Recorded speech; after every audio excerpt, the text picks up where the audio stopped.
So I often get the question of why a book about women in food, and aren't men part of the sustainable food movement? And certainly men are a part of it as well, but it's that women's stories most often aren't being told. Bringing the people behind our food to life. I feel that women are very much a part of this movement, and that the fact that their stories haven't been told is, reason enough to write the book. But also to celebrate these stories, these solutions of how women are bringing their nurturing. Oh yes, you want another one?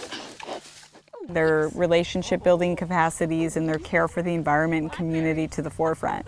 Their bushes are just right here. So it was a really great project because I was able to talk to 30 women across the country that are changing how we eat and farm, from farmers, chefs, educators, and activists, and really tell the stories about social justice and sustainability, biodiversity, soil fertility, seed fertility, and all those different ways that were involved.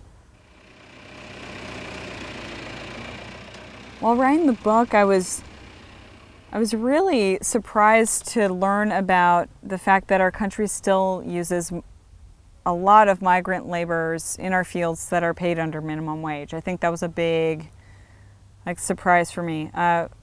The fact that we import so much of our food from overseas with very little environmental or labor regulations, it was really shocking that our farmers, not putting the blame on the farmers, but that they're at the whims of this global economy where they're forced to reduce their production costs as much as possible, and that people were suffering. So that the fact that the elevation of awareness about local and sustainable food has been highly elevated, but the fact is that people still aren't looking at the human level impact of our food system yet.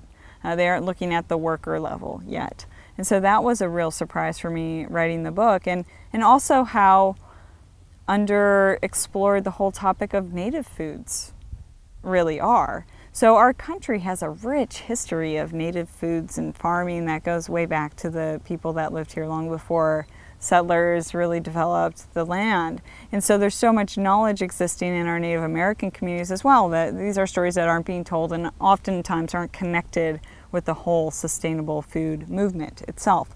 So incorporating stories about women farm worker movements in general, native seeds, exploring how Native American communities are preserving these long-term traditions of preserving seed and handing it down, and how to prepare and process foods that are endemic to various regions throughout the U.S.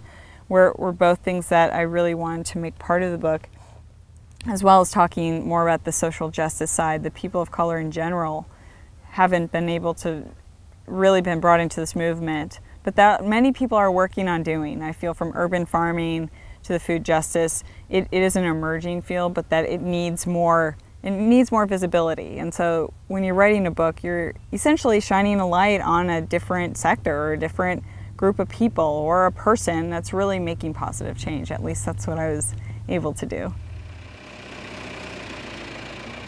The takeaway for Farmer Jane is really that people have a choice.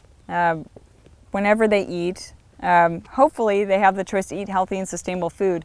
And if they do have that choice, the next level of action is not only politically advocating through the Farm Bill and through other local measures for increasing sustainable food production, but also helping other people who don't have the same choice to access those foods as well. So everybody comes to food in their own way, and everybody comes to food with their own level of economic access. But it's up to us, since food is such an impacting sector in our lives, through community, through environment, and through all these things, that everybody has a choice to do something.